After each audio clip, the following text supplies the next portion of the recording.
सब बाहर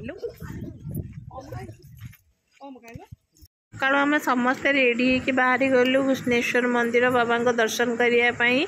रास्ता बहुत फांका भी थिला, सुंदर व्यू भी थिला, बट गला बेल को भिड़ हो जाता।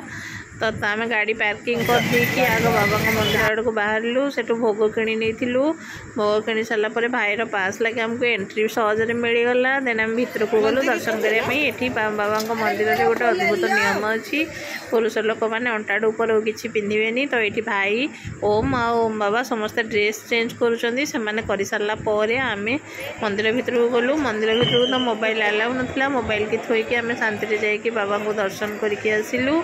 सतरे मंदिर भीतर तो देखी हेनी, बाहर दृश्य देखूँ सतरे केते सुंदर। तापर आम आसला आखो पणा टिके पी देइथिलु। बहुत खरा भी थिला, गरम भी होतिला। पणा पी सारापर आम समस्ते खायापाई बाहरलु गोटे ओडिया रेस्टोरेंट को, फैमिली रेस्टोरेंट को। सेठी आमर ओडिशा थाली और मराठी थाली भी थिला। आम मिसेकी ओडिशा मराठी थाली मगेइथिलु।